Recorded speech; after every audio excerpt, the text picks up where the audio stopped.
সিলেটে বিভাগীয় কাস্টমস বিভাগের কর্মকর্তা কর্মচারীরা সরকারি নির্দেশনা থাকা সত্ত্বেও অফিসের সময় মতো উপস্থিতি নিশ্চিত করছেন না। সকাল ৯টা থেকে ৯টা ৪০ পর্যন্ত নিজ অফিসে থাকা বাধ্যতামূলক হলেও অনেকেই দেরিতে আসছেন।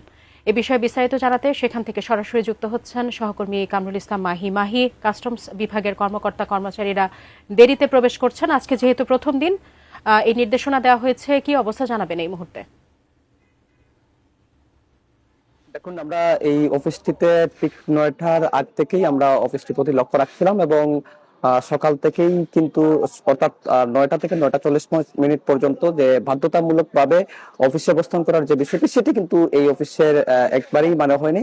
এবং আমরা এখানে আসার পরে মাত্র একজন উপপরিদর্শক সাব ইন্সপেক্টর একজনকে আমরা পেয়েছি। মূলত অফিসটিতে ডেপুটি কমিশনার একজন এবং রাজস্ব কর্মকর্তা দুজন এবং সহকারী রাজস্ব কর্মকর্তা ৩ জন এবং উপপরিদর্শক ২ জন এবং সিপাহী ২ জন তারা কর্মরত রয়েছেন। কিন্তু এরপরে বিভিন্ন ৯টা থেকে ৯টা ৪০ পর্যন্ত কোনো কর্মকর্তা কর্মচারী তারা সেভাবে আসেননি। অনেকেই ৯টা ৪০ পরে অফিসে প্রবেশ করেছেন। এ বিষয়টি নিয়ে আমরা বক্তব্য জানতে চেয়েছিলাম। অনেকেই বলছেন প্রথম দিন এবং রমজান থাকার কারণে এই বিষয়টি তাদের দেরি হয়েছে।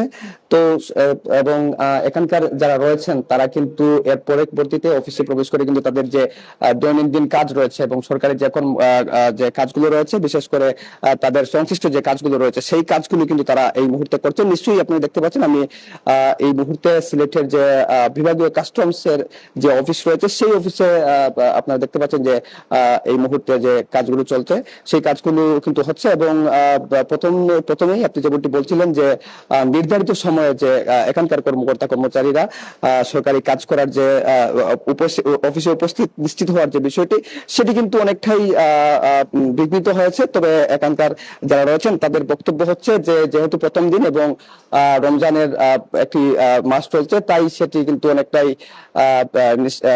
অনেকটাই কিন্তু ব্যাঘাত করেছে। তবে নিশ্চয়ই পরবর্তীতে সেটি অব্যাহত রুটিন এবং সরকারি যে নির্দেশনা রয়েছে, সেই নির্দেশনা কিন্তু তারা পালন করবেন, এমনটাই তারা আমাদেরকে জানিয়েছেন। তো এই ছিল এখানকার সর্বশেষ।